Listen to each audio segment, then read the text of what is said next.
All right, so for today's lesson, we're going to go over our slide presentation on the transition of Rome from monarchy to republic. So if we kind of remember where we left off when we got exiled from the high school, we talked about kind of the creation and founding of Rome based on the legend of Romulus. So Romulus is supposedly the first king of Rome. And we'll talk more about him in a few minutes as we talk again about the legend of the last king of Rome as well, and what these legends say about the Roman people. So, what I want to do is I want to focus a bunch of our time on this slide because the events of the exile of the last king of Rome are going to be rather significant to Roman history in about 400 and 450 years or so when we get to the ascension and eventually assassination of Julius Caesar. So let me go ahead and put up all of the points on this slide. So there are supposedly 7 kings of Rome. Whether or not that number is absolutely accurate, nobody really knows. But as legend tells us, the first king of Rome, as I stated earlier, was Romulus. And then the last kings of Rome came from the Tarquin family. So these are one of the Etruscan families when the Etruscans kind of controlled most of the area in and around Rome, the Latins, and so forth. So the last of the Etruscan kings, the last of the Tarquins, is Tarquinius Superbus, spelled Superbus for any of you who are jotting anything down. And he is considered the 7th and final king of Rome. Now, what happens is he's actually going to overthrow his father-in-law to take the throne of Rome. With the help of his wife, the 6th king's daughter. Basically, he shows up to the Senate with armed guards and basically demands that he is in charge.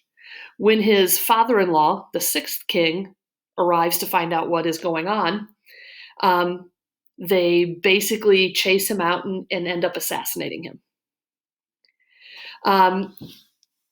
In the aftermath of this, Superbus takes the throne.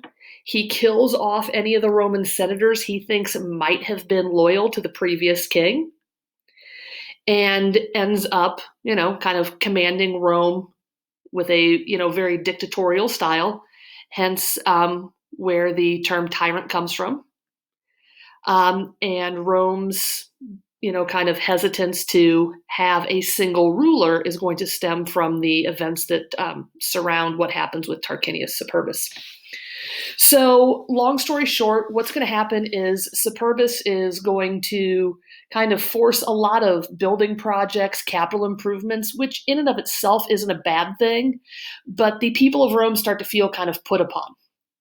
There's a lot of high taxes, work requirements, and so forth. And they feel that, he's kind of really, in a way, bleeding them dry to build up, this city for himself and other nobles and so forth. And so, in an effort to kind of settle the people of Rome down, Superbus is kind of expanding his military conquests, hoping to kind of conquer some richer cities. That way he can use their wealth to continue building Rome. Now, while this is happening, his son, and his son's really the one who's going to set things in motion, his son, Sextus, is going to assault a noblewoman named Lucretia, who happens to also already be married. Basically, he threatens her that if she doesn't submit to him, that he will basically tell her husband and all of Rome that he caught her in an adulterous, rendezvous, if you will, with a slave. In an effort to save her husband's, honor, in an effort to save the family reputation, she submits. When it's over, the shame and guilt overwhelm her. She, confesses what happened to her father and to her husband, and then kills herself because she can't live with the shame anymore. So this is the specific event that make many of the nobles go after the Tarquins. And so Lucretia's father, her husband, whose name is Collatinus, and another noble by the name of Lucius Brutus. Now you'll notice where it says here, yes, that Brutus. For those of you who might remember from freshman year, it will be one of Lucius Brutus's descendants, Marcus Brutus, who is one of the heads of the conspiracy to assassinate Julius Caesar. So they decide that they are going to expel the Tarquins from Rome.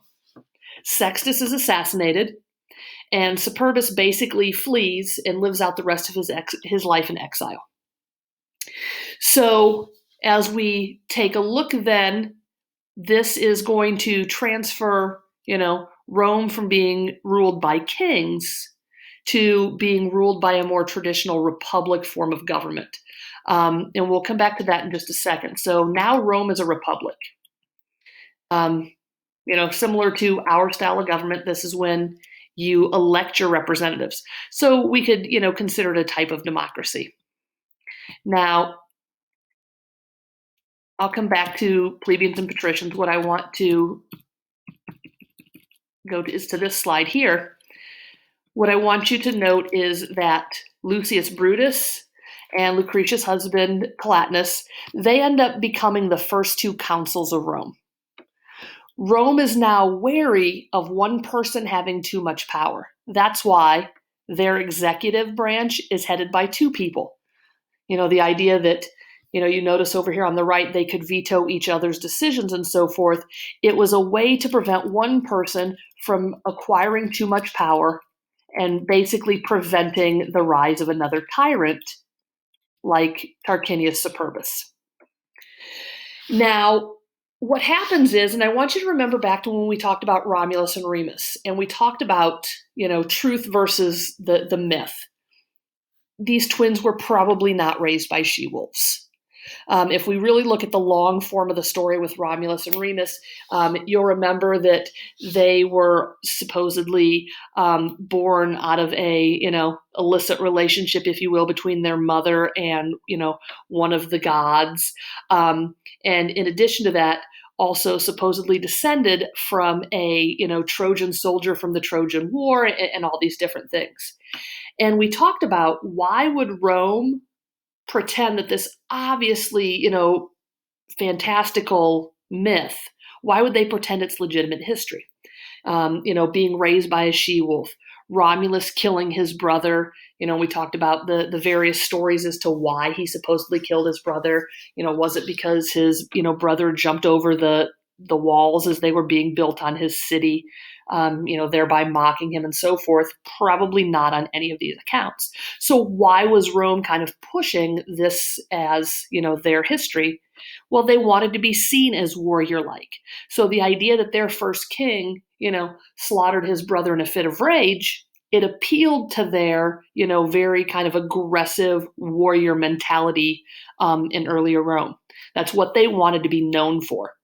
That way people would fear them and so forth. So I say all that because the legend of what happens with Tarquinius Superbus, his son Sextus, and especially Lucius Brutus is also going to get a bit of that embellishment treatment. Supposedly, and this is where we get into the probably very fictional accounts of the Roman story. Supposedly, Lucius Brutus decides that for the safety of Rome, he has to kill off all of the Tarquins. Now, this includes Collatinus, who is also related to the Tarquins. A lot of the top nobles were.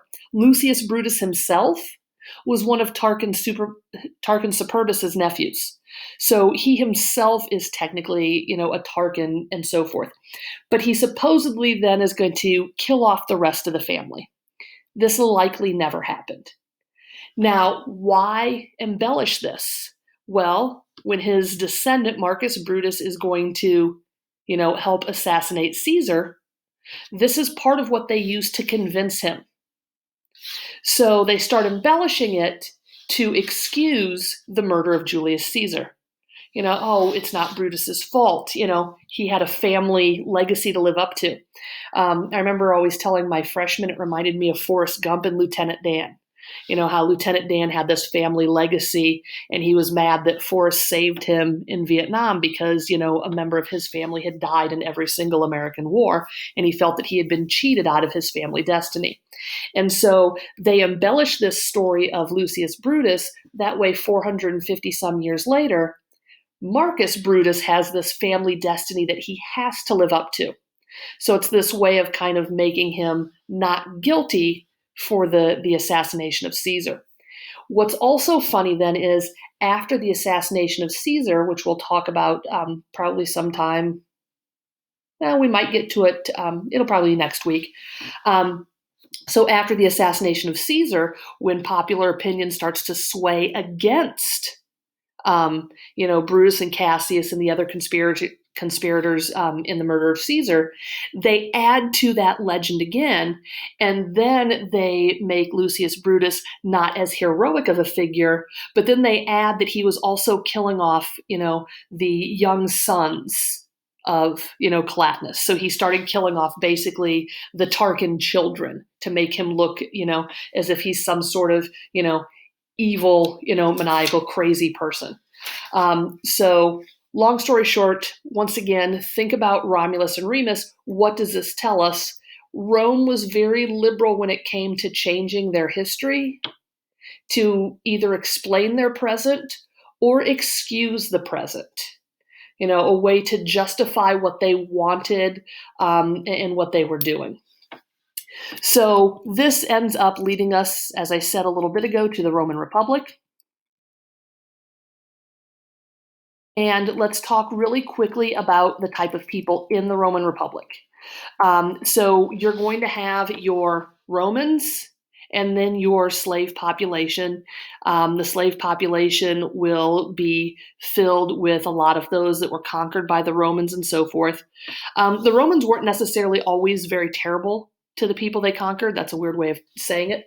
But in many instances, Rome would allow the conquered people a lot of autonomy to kind of control themselves.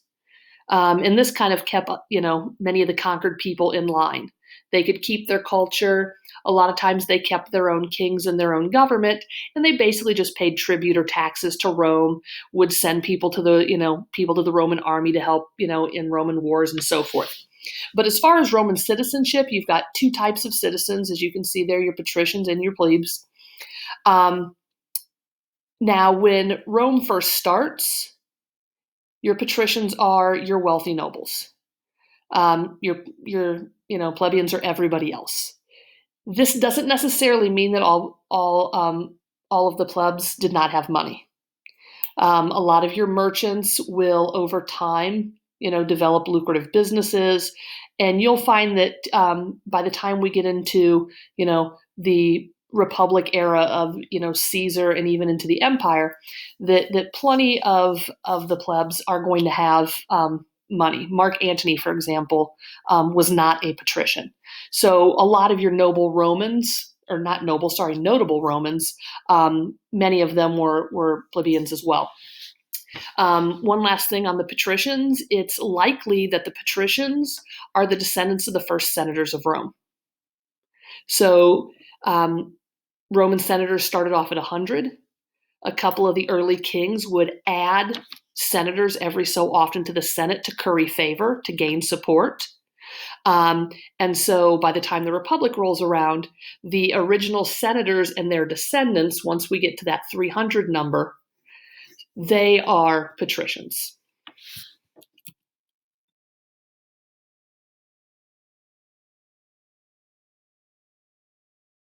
Here you can see the Roman legislative branch has basically your two houses. More of the power is going to lie with the Senate and with the patricians as opposed to the plebeian representative body. And then we saw this really quickly a little bit ago. This is your executive branch. And if you kind of think about it from the bottom up, what you have, your dictators. One of the more famous of the dictators is actually Cincinnatus. In times of crisis, especially maybe some times of war, Rome would appoint a temporary dictator. and they were supposed to give up their dictatorial powers at the end of 6 months or at the end of the crisis, whichever came first. But generally speaking, your consuls, your praetors, and your quaestors, they are your primary executive branch officials. Now, what would happen is a young patrician man would want to start off, as a quaestor and then work his way up, what we call the cursus honorum. And the idea is if you don't get promoted, as you can see, the numbers start to shrink as you go up this ladder here. If at any point in time you don't keep moving up the ladder, you basically stall out and your power and influence in Rome kind of flatlines. So if you have any sort of, ambitions of power in Rome, want to make certain that you are moving up this ladder at the appropriate speed. And then lastly, this brings us to one of the most important reforms in the early Republic, and that is the 12 Tables. Basically, if we look at the Roman army, obviously your generals and your leaders are going to be patricians, but that means that the bulk of your foot soldiers are going to be the plebeians. And they had refused to fight if they didn't get some concessions from the patricians. One of those concessions is the 12 Tables. Now, the reason why this is significant is the idea that, one, it was written, and two, it applied to all Romans, whether you were patrician or plebeian. You can see some of the examples there. And once again, the significance isn't necessarily what the laws themselves are, except for that last one, which I'll talk about in just a moment. But the significance is it's written down.